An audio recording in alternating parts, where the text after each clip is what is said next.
Jack. Was that real? Watch out!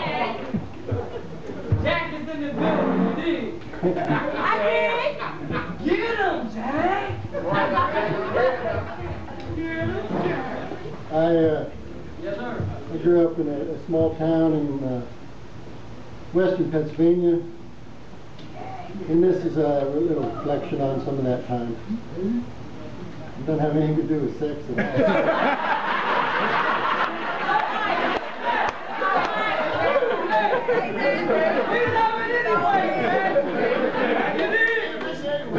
Who needs sex?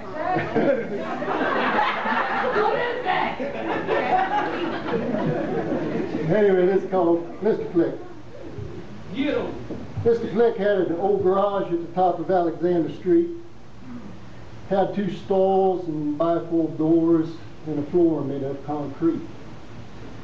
He never kept a car in there because there wasn't any room.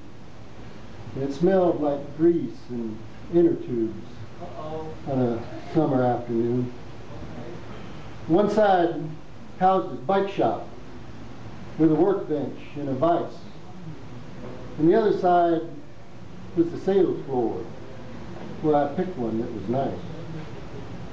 So I never got a new bike from a shiny store downtown.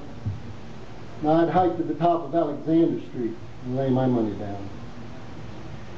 He wore a machinist apron, dark blue and full of grease. And he worked on bikes all summer long, and it must have been his piece.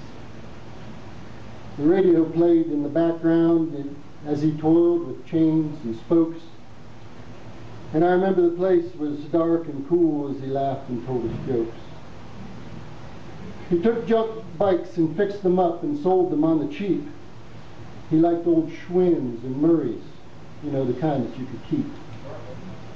The paint jobs, they were simple, red, blue, and green. And while none of them were brand new, they were all fine machines. I didn't think about it then. I only wanted a bike.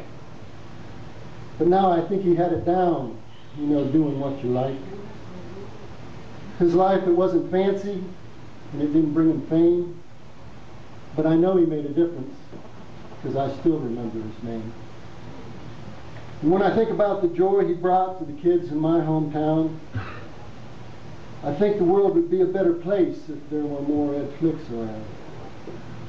Now I'm sure he passed away a very long time ago, but if he were still alive, I'd want to let him know that his life to me is an example of what is good and what is right, and I hope that I will do as well.